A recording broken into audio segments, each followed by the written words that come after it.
I still remember the first night I tried to sleep in my little cabin and the building inspector's yellow tag was still stuck to my front door. You know that feeling? You spend every dollar you have making something small and honest and paid for, and a stranger with a clipboard tells you it's illegal. That was me, 10 years ago. Standing in a room I built with my own hands, being told half of what I did wasn't allowed. Here's what I learned since then, and it stunned me. Almost every clever trick that makes a tiny home actually livable, the things that keep it warm, dry, cheap, and off the grid, has been quietly outlawed or restricted in something like 44 states. Not because they don't work, because they work too well. And somebody stopped making money when they did. These aren't new inventions. Most of them are older than your grandmother, pulled straight out of farm bulletins and household manuals from the 1800s. There's one method in particular, buried in a government pamphlet from 1943, that I'll give you near the end. It's the reason my heating bill dropped to almost nothing, and you can set it up this weekend in a place you already live. You don't need land, money, or a brand new build to use most of this. You just need somebody to finally tell you the truth. Let me start with the one that got me tagged in the first place. The inspector pointed at my toilet. Not a normal toilet, a composting toilet, a simple wooden box with a bucket, sawdust, and a vent pipe. He told me it wasn't approved for a permanent dwelling. I remember thinking, people did this for 10,000 years, and now it's a code violation. So I went digging, because I don't like being told no without a reason. Here's what I found.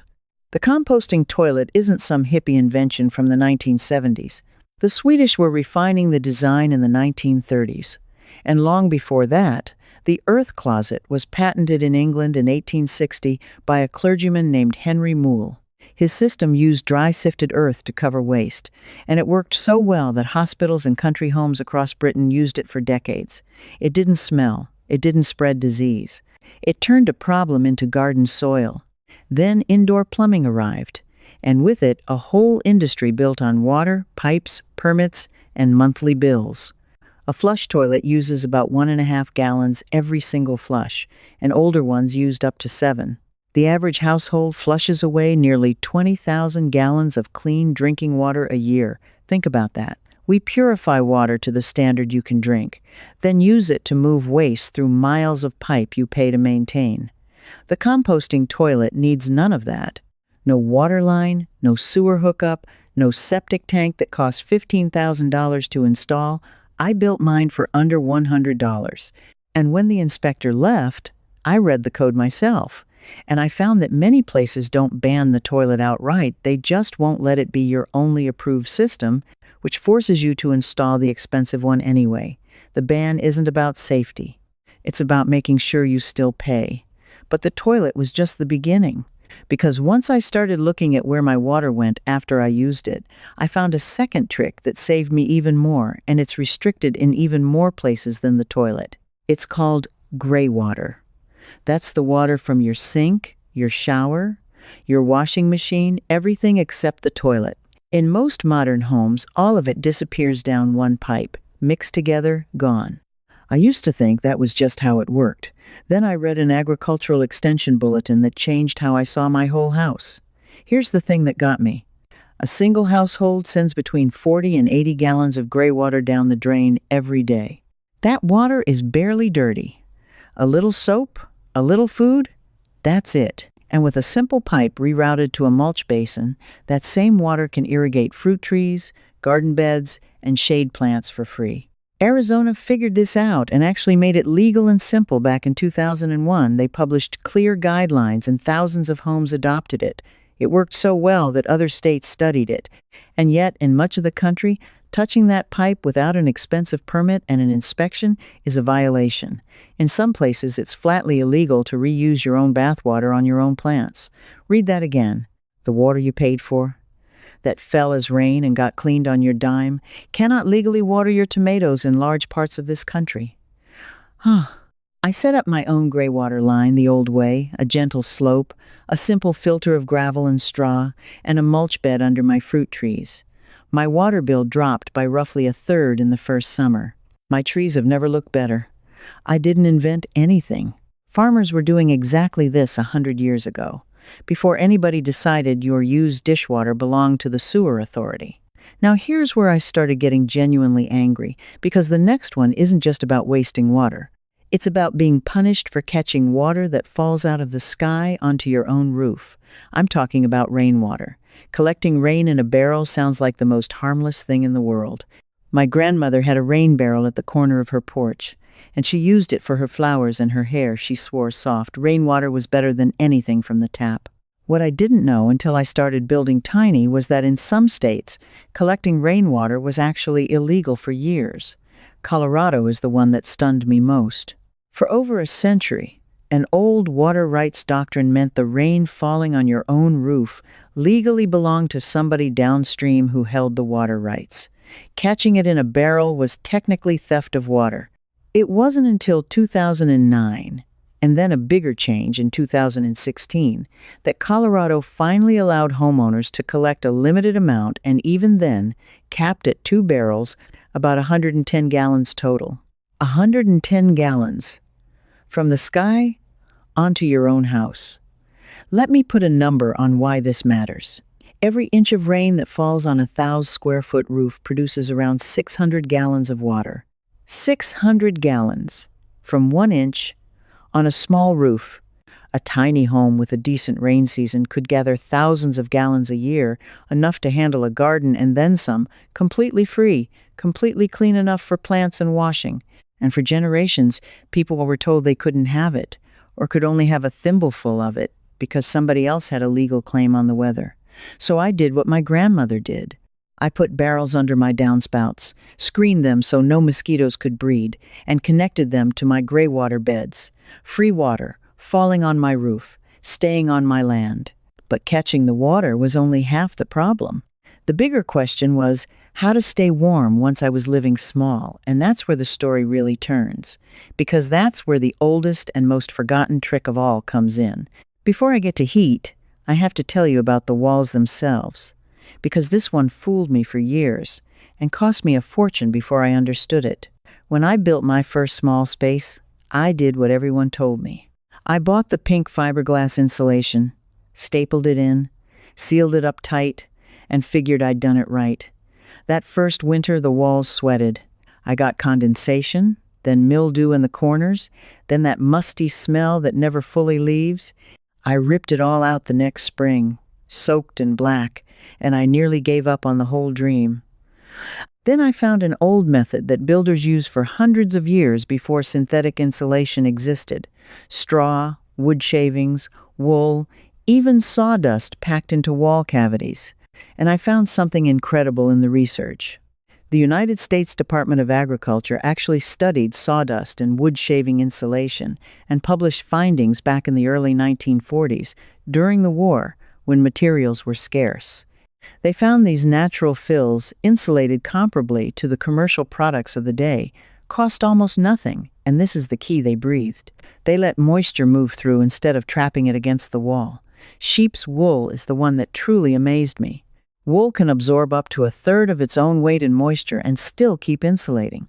It manages humidity naturally, it resists fire better than you'd think, and it lasts for decades. Homes in Northern Europe have used wool and straw in their walls for centuries and stayed dry and warm through brutal winters. So why doesn't anyone use it now? Because you can't sell a homeowner a lifetime of replacement product if the wool in their walls outlives them. Modern building codes are written around named, branded, tested, manufactured products, and getting a natural material officially approved is so expensive and slow that almost nobody bothers. The knowledge didn't fail. It was crowded out by things with a barcode and a markup. Now, I know exactly what some of you are thinking right about now. You're thinking this is all fine for somebody out on acreage building a cabin from scratch, but you rent or you live in a regular house in town, and none of this applies to you. I thought the same thing once. So let me stop right here and give you the part that works no matter where you sleep tonight. You don't need to own land. You don't need to build a single wall. Take that idea about materials that breathe and moisture that has to go somewhere, and use it in the home you already have. That mildew smell in a closet, a corner, a bathroom, it comes from trapped moisture with nowhere to go. The exact same mistake I made with my fiberglass. Here's what I do now, in any room, rented or owned. I keep a shallow bowl of plain baking soda in damp corners and closets. It pulls moisture and odor out of the air for pennies, and you refresh it every few weeks. My grandmother used lump charcoal in a tin can with holes punched in the lid, tucked under the sink, for the very same reason, and it works just as well. For heat you're paying too much for right now, try this tonight. Most of your warmth escapes through your windows after dark. Before electric blinds and fancy film, people hung heavy curtains and, in the coldest homes, tacked a simple layer over the glass at night and pulled it back in the morning to let the sun in. I hang thick curtains and let them puddle on the floor so no cold air sneaks under. In one small bedroom that dropped the nighttime chill so much, I turned the heat down 2 degrees and never noticed the difference except on the bill. And the free water idea works for a renter too. A single clean bucket in your shower, catching the cold water while you wait for it to warm up, gathers a gallon or 2 every single day that most people pour straight down the drain. I use mine for houseplants and for flushing. None of this needs a permit, a contractor, or a new house. And that's exactly the part I couldn't fit into one video, because there's a lot more of it. Everything I just showed you about trapped moisture, about heating the thing instead of the air, about catching what you already waste, I sat down and wrote out properly, the whole year of it, in 3 plain books meant for a fixed income and an older back. Every method in them is cheap, proven, and set up sitting down in under 20 minutes, using what's already in your kitchen, your closet, or your truck. No propane, no idling, nothing new to buy. One walks you through warming a single room or a single bed tonight. One keeps a shed, a porch, or a truck dry through wet snow with rope, rag, and scrap. And the big one puts the whole thing together across the year. Heat, food, water, light, and the rules that actually get enforced on you, so a cold night or a citation never takes your month apart again. These aren't stunts. They're the ordinary methods your grandparents used before somebody found a way to sell them back to you every winter. If you want the complete version of what's already working for you here, scan the QR code right there on your screen, link in the description, pinned comment, and the books are yours. Now, back to the part I promised you, because everything so far has been small money. It needs you to look at what you already waste and stop wasting it. That's the whole secret. And it's the same secret whether you're in a tiny cabin or a 3rd-floor apartment. But here's where I have to raise the stakes, because everything I've told you so far is small money compared to the biggest bill most of us fight every single month: heat. And the method that finally beat it is the oldest one in this entire story and the most deliberately forgotten. Let me set it up honestly. My first few winters small, I heated with electric space heaters because they were easy and the code loved them. My bill in January hit almost $300 for a space smaller than most people's living rooms. I sat there wrapped in a blanket doing the math and thinking, my great-grandparents heated a whole farmhouse through a Dakota winter without a power line for 50 miles. What did they know that I didn't? That question sent me into the old records, and what I found is the climax of everything I've learned. During the Second World War, when fuel was rationed and every scrap of energy mattered, the government studied how ordinary people could stay warm with almost nothing. There were wartime home heating bulletins printed around 1942 and 1943 telling families exactly how to heat one room instead of a whole house, how to trap the sun, and how to hold heat overnight without burning fuel while they slept. This was official, tested, printed advice, and it vanished the moment cheap fuel and central heating came back after the war, because a country that heats one room with the sun doesn't buy much fuel. Here is the method. And it is so simple you'll be angry nobody told you. It's called mass heating. And the trick is thermal mass. You don't try to heat the air, because air holds almost no heat and leaks away the second you stop. You heat something solid and dense that holds warmth for hours and slowly gives it back. My great-grandmother did this with a soapstone she warmed on the stove and wrapped in a wool cloth at the foot of the bed. The old-timers did it with bricks. Sailors and travelers did it for centuries with a heated stone in a box. So I built a simple version for my whole living space, straight from the principle in those wartime bulletins. I took a stack of ordinary bricks, the plain clay kind, a few dollars each, and built them into a low platform right behind my little wood stove. When the stove burns in the evening, those bricks soak up the heat like a battery. Then, hours after the fire dies down and I'm asleep, the bricks are still radiating warmth into the room. A single stone or brick mass can hold usable heat for 6 to 10 hours. I stop feeding a fire all night. I stop running the electric heater at all. You can do a tiny version for almost nothing, and this is the part I want you to actually try. Fill a few clean glass jars or a couple of bricks and set them near your heat source, a wood stove, a radiator, even a sunny south-facing windowsill during the day. Dark-colored water in glass jars in a sunny window will absorb the sun's heat all afternoon and release it back into the room after dark, for free. Old-timers line south windows with jugs painted black for exactly this. I keep 4 dark jugs in my south window from October to March, and on a sunny winter day, that little row of jugs keeps that room comfortable long after the sun's gone down. That first full winter, I heated with brick mass and window jars and thick night curtains, my January bill dropped from nearly $300 to under $40. $40. For the same warmth, in the same little home, using a method printed in a government pamphlet during a world war and then allowed to disappear. The knowledge existed. It was tested by the government itself. It got buried under decades of cheap fuel and expensive furnaces that need servicing, parts, and replacement. And one stubborn generation of grandmothers kept doing it quietly with their soapstones and their brick stoves, which is the only reason it survived long enough for me to find it and hand it to you right now. Think about who benefits from you not knowing this. Every winter, a household that could hold its own heat with a stack of $5 bricks instead pays a utility company hundreds of dollars a month to keep pushing warm air that leaks out the windows by midnight. The furnace industry, the fuel companies, the endless service contracts, none of them profit from a brick that lasts 100 years and asks for nothing. That's why the wartime bulletin got forgotten and the monthly bill got normalized. It was never that the old way stopped working. It's that somebody realized there's no money in a method that sets you free. And once you see that pattern, you can't unsee it. The composting toilet that needs no water bill, the greywater that needs no sewer, the rain that falls for free, the wool in the walls that outlives you, the brick behind the stove that holds the night's warmth.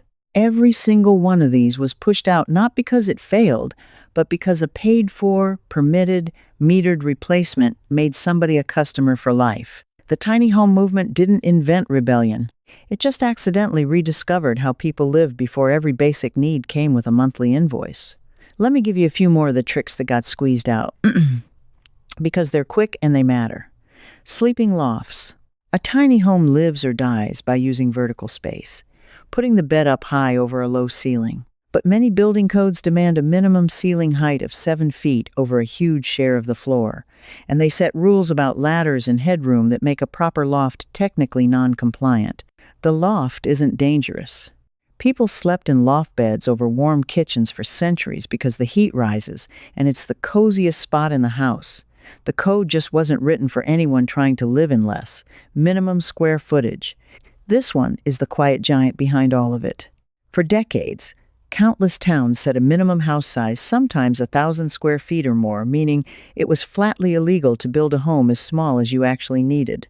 A person alone, wanting a paid-for 200 square feet, was forced by law to build 5 times that and carry the mortgage, the taxes, and the heating bill that came with it. The tiny house wasn't unsafe. It was unprofitable for everyone who makes money on square footage: the lender, the assessor, the builder, the utility. Wood heat itself, the simple wood stove, the thing that kept this continent alive for 300 years, is now restricted or effectively banned in many areas without an expensive certified unit, and in some places you can't install one as your only heat source. I understand air quality concerns. I do. But the honest result is that the one heat source that needs no grid, no pipeline, and no monthly bill is the one made hardest to legally own. There's even a fight over how tiny homes are classified, whether yours is a house, a trailer, or an accessory building, and that single classification decides which pile of rules crushes you. Move it, and it's a vehicle. Park it, and it's a dwelling. set it on a foundation, and suddenly the full residential code lands on 200 square feet as if it were a mansion. The rules were written assuming everyone wants big, and everyone will pay. The moment you choose small and paid for, you fall through every crack in the system on purpose. I want to come back to that pamphlet from the war years one more time, because it's the thing I keep on my shelf now, and it changed how I see all of it. When I finally tracked down the ideas in those old home heating bulletins from 1942 and 1943, I realized the government once actively taught people to be self-reliant, to heat a single room, to hold warmth with mass, to close off what they didn't need. For a few short years, independence was patriotic. Then peace came. Factories needed civilian customers, and the whole message flipped from use less to buy more. The know-how didn't get disproven. It got inconvenient. So here's what I'd have you take from a decade of my mistakes. You do not have to accept that everything comfortable must be expensive and metered and permitted. Start with one thing this weekend. Put dark jugs of water in your sunniest window and feel the room hold its warmth after dark. Set a bucket in the shower and water your plants with what you are about to pour down the drain. Warm a couple of bricks by your heat and slide them under the covers half an hour before bed like the old folks did. None of it needs approval. All of it worked for 100 years before somebody decided you should rent your warmth by the month. I spent years doing everything the modern, convenient, expensive way, and I was proud of it, and it kept me poor and kept me cold and kept me dependent on systems that raised their prices every single year, no matter what I did. The day I stopped trusting the clipboard and started trusting the old bulletins and the grandmothers who never let these methods die, that was the day my little home finally felt like freedom instead of a fight. What I got back wasn't just money. It was the plain, steady confidence of knowing I can keep myself warm and watered and dry with my own 2 hands and a stack of bricks, no matter what anybody charges. If you're the kind of person who's always felt in your gut that things weren't supposed to be this complicated or this costly, that somewhere along the way, honest, simple knowledge got quietly buried, so somebody else could sell it back to you piece by piece, then you already understand what this whole video was really about. You're not behind the times. You're remembering something the rest of the world was talked out of. Now, I want to hear from you, and I mean this. I read these. Of everything I showed you, which one made you stop and think, wait, that's actually illegal where I live? Was it the rain barrel? The greywater on your own garden? Or the brick behind the stove? Tell me in the comments which one surprised you most. And if you know an old trick your own parents or grandparents used that's disappeared, leave it there too, because somebody reading needs it. Don't just think it, type it out. This little corner of the internet is turning into a real archive of the stuff they hoped we'd forget. If any of this felt like getting a piece of yourself back, then stay with me and subscribe, because this is what we do here. We dig up the honest, useful know-how that got paved over by convenience and monthly billing, and we hand it back to each other for free. Next time I'm going to show you the forgotten way people kept food cold and fresh for months with no electricity and no refrigerator, a design from the 1800s that still outperforms what most people expect, and it fits in a corner of a modern kitchen. You're going to want to see where they hid it. I'll meet you there. And this video showed you why these old methods got outlawed, but inside the Old Ways Society, I show you the banned methods playbook, each build step by step, so you can set them up yourself. When you get stuck, you ask me directly, and I answer you myself. You won't be alone.